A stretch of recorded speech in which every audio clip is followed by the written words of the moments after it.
What if a name meaning luck hid a warrior destined for God's final battle? Born in the shadows of a family feud, Gad, one of Jacob's sons, carried a name that whispered of chance but roared with destiny. From a maidservant's womb to the sealed 144,000 in Revelation, his tribe's story is a biblical mystery that's been overlooked for centuries.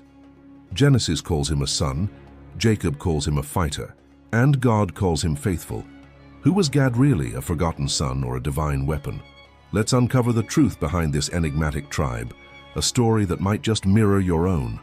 Comment 777 if you're ready to dive in. Hit that like button to keep this truth alive and subscribe. This journey will stir your soul. A child of conflict, Gad's birth. Picture a woman caught in a desperate rivalry, her heart torn by love and loss. This is Leah, Jacob's first wife, watching her sister Rachel bear children while her own womb stays silent. In her pain, she turns to her maidservant Zilpah, giving her to Jacob to bear a son in her place. When Zilpah holds a boy in her arms, Leah cries out, "A troop comes!" and names him Gad, Genesis 30:11. It's a moment of triumph, but it's layered with sorrow. Gad's name, tied to the Hebrew word for luck or fortune, feels like a fragile hope, masking the sting of a sisterly war. Have you ever felt like your victories came with hidden pain? Share in the comments. Your story might connect with someone reading. The word Gad is more than luck. It's a spark of divine mystery. In Hebrew, Gad can mean fortune, destiny, or even an unexpected act of God. It's not a name of love or faith, but one that carries tension, as if Leah's naming him was both a prayer and a plea. Zilpah, a voiceless servant, fades into the background, her son bearing the weight of her silence. Gad enters the world not as a cherished heir, but as a child of conflict, born from a substitute womb in a family divided. What does it mean to carry a name that echoes struggle? Let's dig deeper. Hit that like button if you're intrigued. Gad's birth isn't just a footnote in Genesis. It is the start of a tribe that defies expectations. In the ancient Near East, names were prophecies, declarations of destiny. Leah's choice of Gad wasn't random. It was a cry for meaning in a messy story. Was she claiming a blessing or clinging to hope amid rivalry? The Bible doesn't say, but it leaves us a clue. Gad's life and his tribe's legacy would be anything but ordinary. This overlooked son was set to become a symbol of God's bigger plan. Jacob's blessing, a prophecy in code. Fast forward to Genesis 49, where Jacob, old and frail, gathers his 12 sons to speak blessings over their futures. For Gad, his words are short but heavy. Gad, a troop shall overcome him, but he shall overcome at the last. Genesis 49:19. It's one line easily missed among the longer blessings for Judah or Joseph, but it's packed with power. The Hebrew wordplay is stunning. Gad sounds like Gadud, meaning troop or raiding band. Jacob's not just blessing his son, he's weaving a prophecy. Gad will be attacked, overwhelmed, but he'll rise to strike back. Can you feel the weight of a destiny that promises struggle but ends in victory? Comment below. What does this stir in you? This isn't poetry for poetry's sake.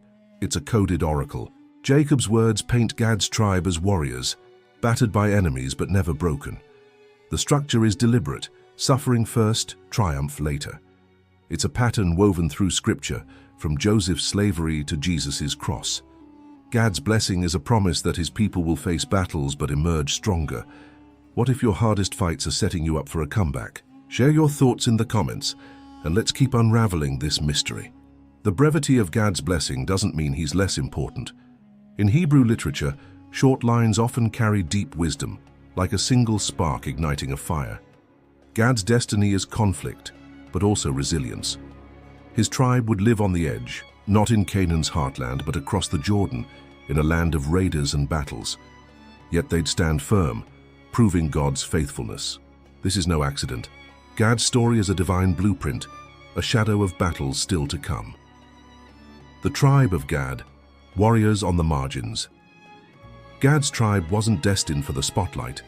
When Israel entered the Promised Land, Gad, along with Reuben and half of Manasseh, chose land east of the Jordan River, wild, rugged, far from the center of power. Numbers 32. It was a place of constant threat, where raiders struck and battles raged. Jacob's prophecy came alive. A troop shall overcome him, Gad's people faced attack after attack, yet they didn't crumble. They fought back, just as Jacob said, becoming known as fierce warriors. Have you ever felt like you're fighting on the edges, overlooked but still standing? Hit that like button if this resonates, and let's see Gad's strength unfold. Moses' blessing in Deuteronomy 33:20-21 adds another layer. Blessed be the one who enlarges Gad. He lies down like a lion and tears the arm, yes, the crown of the head. He chose the best land for himself, for there a commander's portion was reserved. Gad wasn't just a survivor. He was a lion, a leader, executing God's justice. This tribe, born from a maidservant, rose to carry divine authority. They didn't just defend their land. They fought alongside their brothers to conquer Canaan, refusing to rest until all had their inheritance. Numbers 32:18. What does it mean to fight for others, even when you've got your own battles? Comment 727 to join this story. Gad's marginal status mirrors so many lives, especially for African American believers. Our ancestors knew what it was to live on the edges, plantations, ghettos, places of struggle, yet they fought with faith, building communities, singing hymns, claiming God's promises. Gad's story is theirs, overlooked by the world, but chosen by God. Their land wasn't the richest, their name not the loudest, but their courage echoed through generations. Does Gad's fight feel like yours? Share below. Your voice matters. Gad in Revelation, the sealed warrior. Now comes the most stunning twist. Gad, the son called Luck, the tribe on the margins, appears in the Bible's final book, Revelation 7. Among the 144,000 sealed from Israel's tribes, Gad's name shines, chosen for God's end-time army. But there's a mystery. The tribe of Dan is missing, replaced by Gad and others. Why? Jacob's blessing for Dan called him a serpent, Genesis 49:17, a hint of betrayal, perhaps tied to idolatry, Judges 18. Gad, though, is sealed, a testament to his faithfulness. What if God sees your endurance when the world overlooks you? Hit that like button if this moves you, and let's unpack this. Revelation 7:5 lists Gad among the 144,000, a number symbolizing God's faithful remnant. Dan's absence and Gad's presence scream a truth. God doesn't care about your start. He cares about your heart. Gad, born of a servant attacked by troops, rises to eternal honor. It's not about lineage, it's about loyalty. Dan had the pedigree but fell to apostasy. Gad endured, proving faithfulness wins. Can you imagine being chosen by God despite your struggles? Comment below, what does this mean for your faith? This moment in Revelation is a theological bombshell. Gad, the overlooked, stands among the sealed, a warrior in God's final plan. It's as if God says, I see the forgotten, the fighters, the faithful. For African American believers, this hits home. Our history is full of Gads, people dismissed, marginalized, yet standing firm in faith. From slave cabins to modern streets, their prayers and perseverance mirror Gad's journey, proving God honors those who endure. Gad's legacy, a mirror for us. Gad's story isn't just ancient history, it's a mirror for the church today.